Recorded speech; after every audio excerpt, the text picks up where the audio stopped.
My name is Sourav, and I have just started my own training company. It's into soft skills training, behavioral training, mostly for corporates and for the various colleges to make the students more industry ready and so on.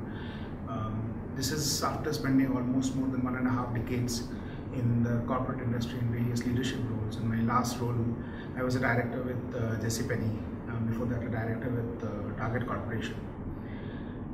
Since I have stepped into training just now, I thought it would be a good idea to do some kind of certification and get some understanding of how formally trainings are conducted, what are the various structures and what are the various principles of training that I should follow. I've done a whole lot of trainings within my company, outside my company. I've been a public speaker for a very long time, within India, outside India.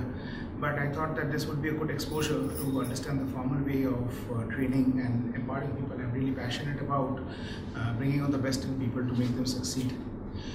This training, I came in just for certification, to be very honest, initially, but then what I'm taking out from this is a lot of learning and experiences which I would have probably not got had I not invested my time and effort and my money in this.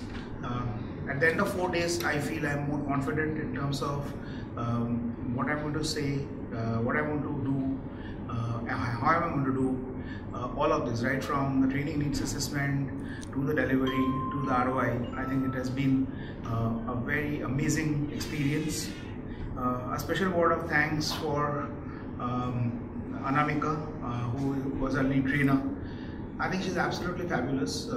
As I said, I've spent a lot of time in the corporate world and I've seen some of the best trainers, and I would definitely keep her in the top 3 amongst that list as well, in terms of the quality of delivery, in terms of the control she has, her personality.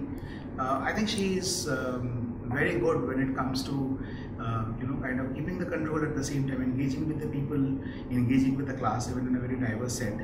So thank you, Anamika, and thank you, Asian College of Teachers. This is a very great opportunity and I'm feeling privileged and enlightened to be a part of this. Thank you.